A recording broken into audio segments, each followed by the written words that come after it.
Good morning. This is Norma Cowie. Today, I'm interviewing a friend of mine who I've known for a long, long time, who does tremendous healing work with people. And she has all kinds of modalities that she's worked with. And so I thought it would be good to just interview her and let her share some of her ideas and concepts. Her name is Mireille Earle. She lives on Vancouver Island. And I just wanted to introduce you to Mireille. Welcome to my interview section. Thank you, Norma. Good morning. Good morning. Now, let's talk a little bit about your life, where you come from, what happens that you got involved in the different modalities of healing. Let's go from there. Well, I was born in Quebec, and I was raised Catholic. And in the Catholic religion, we believe in the Divine Mother, Mary, the Mother of Jesus. And I have developed a very intimate connection to Mary. And in my moments of grief, as I was growing up with a lot of trauma in my family, Mary was always my way of making myself feel better. So I would communicate with her, I would talk to her, and I would feel her love just being around me all the time and embracing me. And then I developed a very strong connection to my guardian angel. And every night I would make a space for him in my bed. And my guardian angel and I would actually sleep in my guardian angel's arms every single night, because the trauma and the, how can I say this? The drama in my family was intense. And as I grew up, I came to BC as a young mother, and I started yoga for relaxation and also to save my sanity with two little children at home. And my yoga teacher, bless her heart, she has made her transition years ago. She was into spiritual meditation, and she introduced me to different modalities of meditation. So not only one, but many. And then I met with in late 1970s, I met the White Lodge therapeutic college, the White Lodge from England. And they used to come to Canada and give us workshops in Vancouver, actually. And we would rent the Abbey, Westminster Abbey in Mission. And we would have a week long of exposure to the modalities of healing, of, putting your hands on somebody and bringing in the spirit and connecting with the spirit.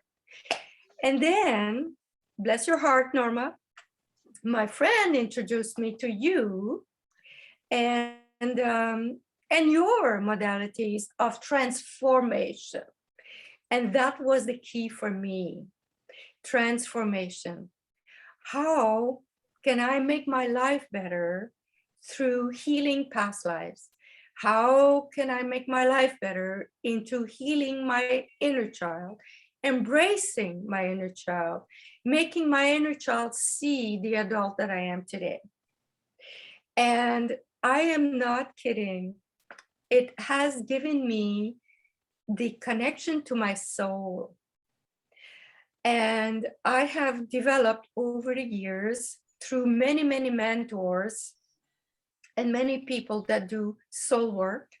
I've done Tai Chi, I've done Qigong, I've done Reiki, I've done all your courses, starting with tarot, the inner child, and connecting with my masculine, and marrying. Marriage is the word about my feminine and masculine. And when those two came together, I felt complete. and whole.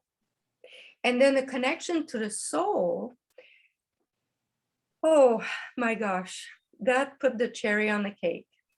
Because whenever I go to my soul, I feel whole and complete. And I can bring into this human that I am, my spiritual side and my spiritual being. So now I understand that I am a spiritual being having a human experience. Thank you. Yes, well, you also added to my life because I asked Mireille if she would make a list of the things that she studied here. And one of the aspects was the Ho'oponopono prayer.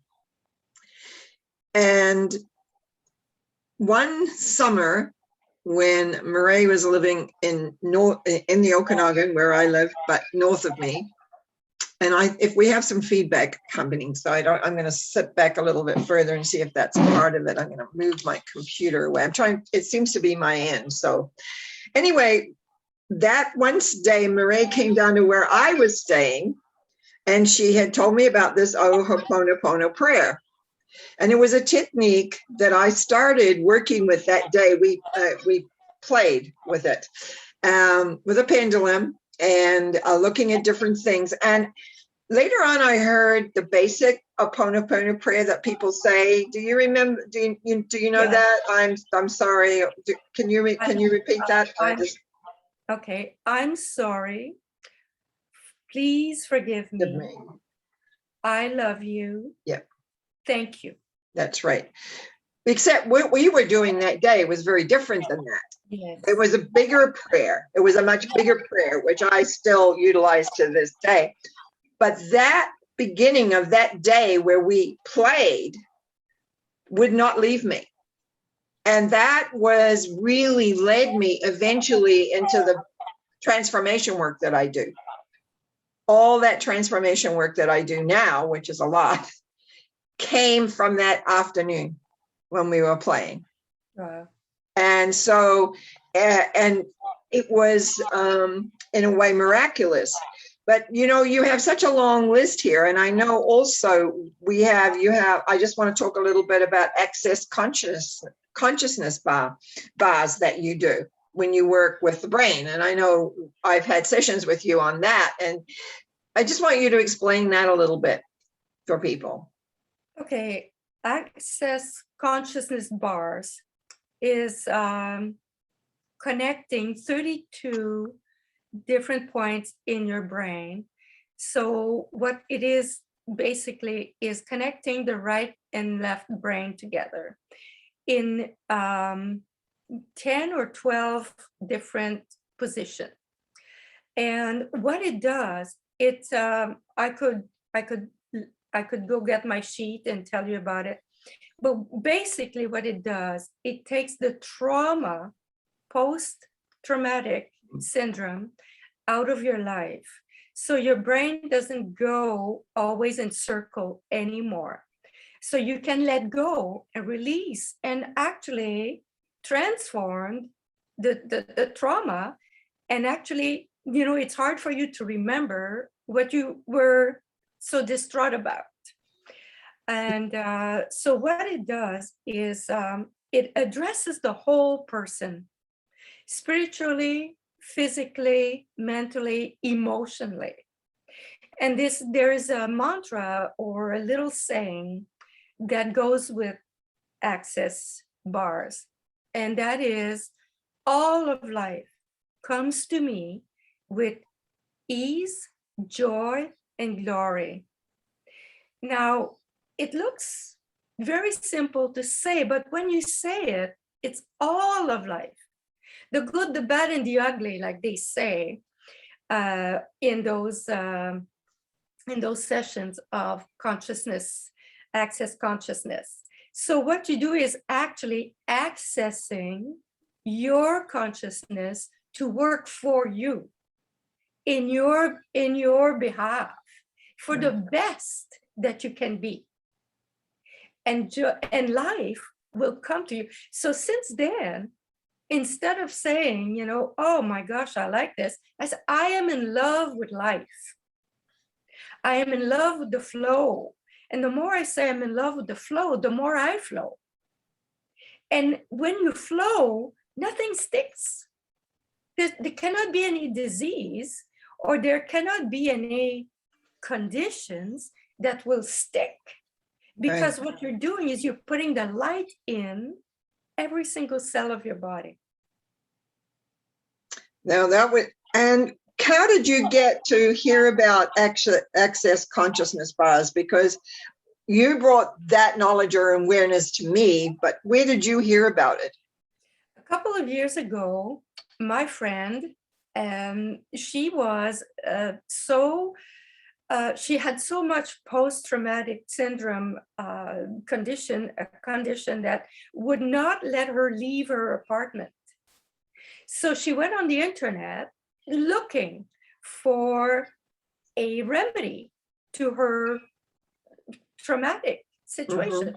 And the internet led her to this lady. She wasn't even looking for her. She was looking for a solution. So she got this, she Googled her, she went for a session with her. So that meant that she left her apartment. Wow.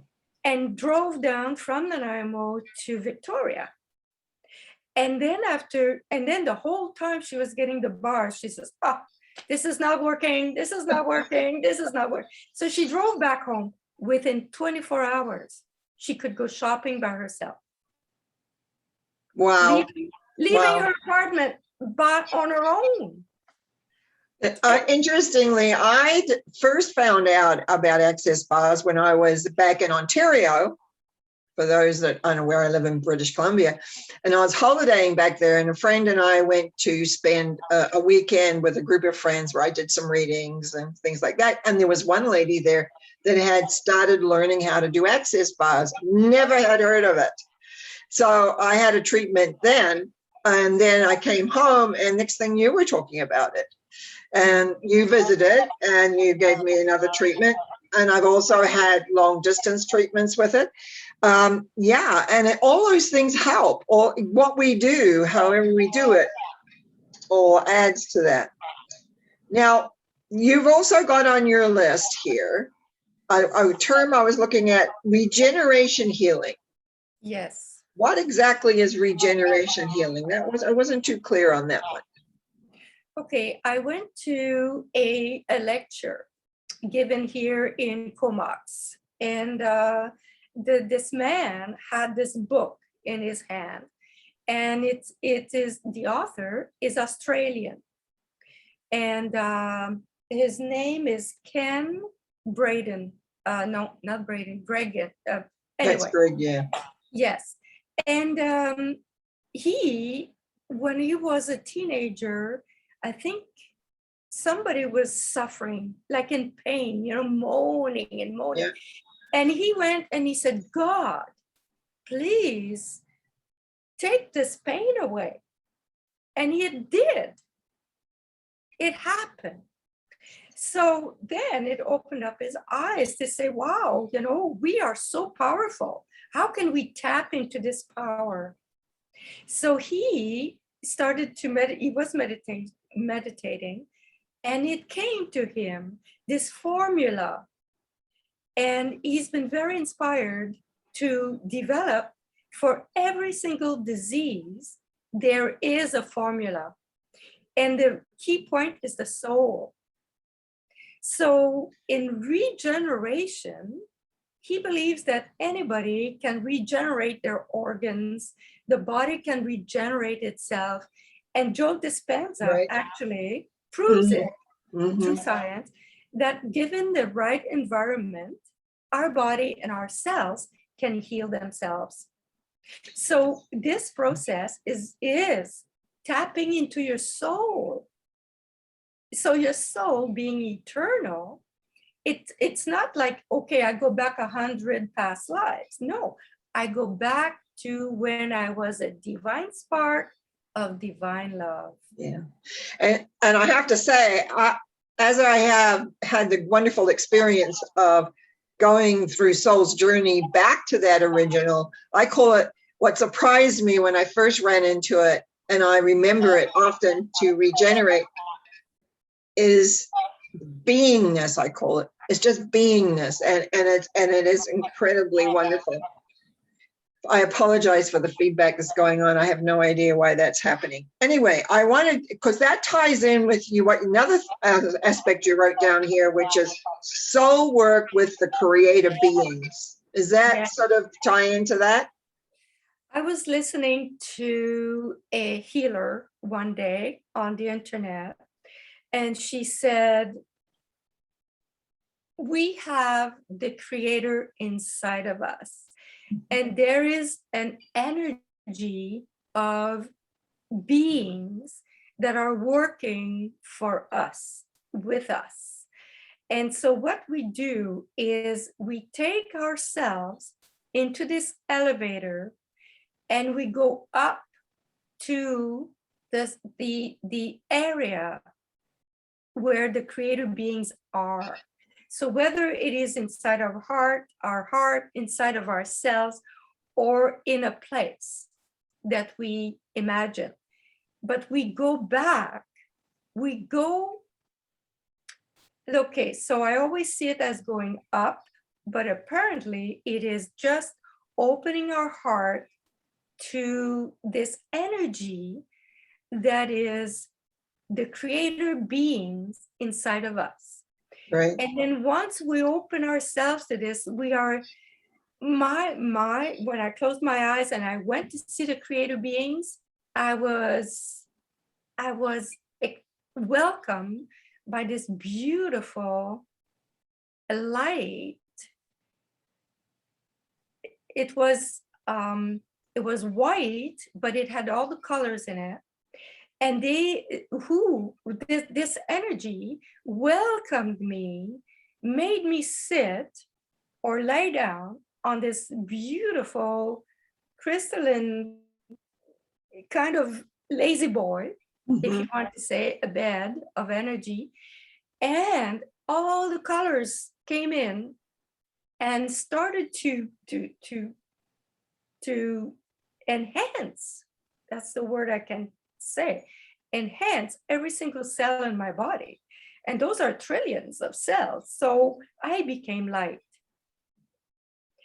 And when it was done, I don't know how long after that it was done, they embraced me and I came back into my body. So it is when I work on my Reiki clients, they lay down on my table. That's what I see. I see that my table becomes this bed of light, and the creator beings for this person, for all of us, for this energy comes down and takes over. Yep. And we both benefit from it. That is the theme that we hear a lot of people that do healings.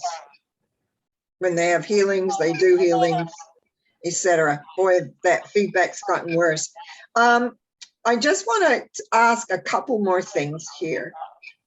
As you move forward, now, I know it's not like, you're not like myself. I don't believe you have a website. You don't have a little, you have a card, a business card that goes out. Yes. You do. Oh, right. It's got a dolphin with your hands on it. Yeah. Which I was supposed to send to some people, but anyway, that's another story. And so it's like, people that may want to find out more about what you know, how would they contact you? How could they find you if they want to? Unless maybe you don't want to be found. I don't know. I forgot to ask you that before we started. No, I want to be found. It's just that I am right now, it's word of mouth with my little card that goes out. Well, let's put it this way. If they want to find you, they can always contact me because I have a presence. Yes. I have a website. They can email me, and I can then get the contact going. That might be the easiest and safest way to do that. And for those of you that are not aware, my email address is not my email address, sorry, my website is www.normacowie.com. Very simple, very easy. The other element that I would like also for us to talk about, when you look back over your life, is there one particular thing that really made the big difference, or has it been an accumulation of things? I think as a child, like I said, my childhood was very traumatic. I turned to the spiritual to keep me going. So when you and I did regression, in the womb, I had died in the womb, in my mom's womb. I remember that. For 3 days. And then I was told somehow the message came that I would have to stay, but I would be supported. And I thought, okay, this is getting boring. I might as well be born, right? But I was born kicking and screaming because I didn't want to be here. But the support, like I said, my traumatic childhood kind of led me to prayer. And I used to pray. I used to pray on my knees and my arms and a cross, right? Like my arms out to say, God, please be with me because I cannot be here unless you are with me. You know, I always have remembered that part, and I have actually talked about it in lectures, how when we did the regression, when we were doing, I think we were doing inner child work actually, and we got to that point. Yes. And I said to you, why did you not choose to kick out? Because I knew the traumas that you'd gone through. And you said, a presence came to me and said, no, I have to stay. And I said at the time, well, how did you feel about that? Or something like that. And you said, I just knew that was what I had to do. Because, you know, very often people know what's coming where soul knows what's coming. It's like, no, I don't want to go there. So, and whenever I have run into that, people have a being that comes to them and says, no, you have to stay. The being, they're not angry at them. They just accept and move through. And I know I've had my teachers come to me at different times and say, not always things I wanted to hear, but it's always like, yes, that's exactly what we need to do or have to do. Yeah. So yeah, I'm always happy that you're on the planet. I used to call her my little Tinkerbell because she always was light, absolutely light. Went and came in, and that's how a lot of people see you, and it's wonderful because you bring life, you bring joy, you bring all the things you've talked about today, all the things that you've learned. I've just looked around at the only thing I think we haven't touched on. You got channeling messages. Tell me a little bit about challenging because I challenge people's guides, but you challenge messages. So what are that? How does that work? Well, lately, my friend that is a medium said to me that Archangel Gabriel is giving me messages. So I have found in the last 2 years of doing Reiki with my clients, at first I would meditate on the clients that I would have, and I would get, images and what they needed to transform or where I needed to work with them and where the energy needed to go. Fine. Sometimes I had a message, something would come to me and they would say, my guide would say, they need to know this. And then somewhere, not necessarily at the beginning and not necessarily at the end, but somewhere during the treatment, I would say to them, I would say something to them and they would start crying and they would release. And that message I did not know was coming until I said it. Right. Now, in the last year, this is gone. This is totally gone. I cannot, if I meditate on the clients, nothing comes. But when they come on the table, and I put my hands on them, then I get this flow That's right. of connection. And so what I do is sometimes I tone, sometimes I hum, and sometimes I give them the message that. And then one day, this woman, I was holding her hand while I was doing Reiki, and I had held her hand forever, right, for the last year or so. And now I hold her hand, and her ring on her left hand got my attention. And the message was, when you're ready to take the ring off, it's okay. And she started crying. Yes. But, I had worked with her for the last 6 months. Nothing had come. That moment, at that time, it was what she needed to hear. And permission to do that. Yeah. So I don't know, it's like I touch a person and I will get a feeling, I will get a sensation. I close my eyes, I have a picture coming to me. So it's on the moment. It's moment by moment. And I would agree with you with that. It's not something that we plan, it's something that is there and comes. And I'm going to not talk too much because I've got this recurring in. So one of the things that I'm going to finish up, because your last sentence to me on this list of what you actually do was, and whatever else needs to be done. I love that, because that's so true and so you. So is there anything else you'd like to add to sort of put this in a wrapping, like make it wrap up your life's journey of finding all these different tools and how to incorporate them? Well, in the last year, well, since this confinement, I really had to become my best friend. I really had to go inside of myself and find out who I am, and it's not a mental process. It has to be a heart process. Mm-hmm. I wake up with every day saying, every day is a surprise, every day is a gift, and it's the moment that counts. So if an idea, and I'm still not very perfect at it, and I'm not really listening all the time, but if I am doing dishes and this idea comes to me, phone this person, get out of the house, go here, go there. So it's like, follow the guidance, really. So the other day I took my old friend, he's 104. I took him for a drive because that morning I woke up and it was like, take him for a drive today. I phoned, he was available. I took him for a drive that day.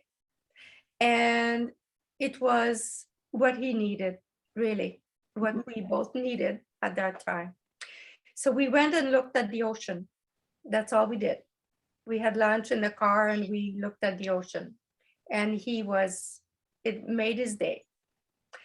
And so every second of every moment, every day is go inside and listen. Just listen. And then do. And then, if it says lie down, lie down. And if it says go for a run, go for a run. And if it says to me, phone somebody, I do. Good advice for every single person when they start listening to who they are and what to do and how to do it. Mm-hmm. I really want to thank you for talking with me today, Mireille. I really, really, really do. I'm only sorry my side of it, for some reason, this sound has gone weird and I don't know why. But anyway, I wish you well. Thank you. And as we know, we'll talk soon. Yes. Blessings. Thank you, Norma. Bye. Thank you.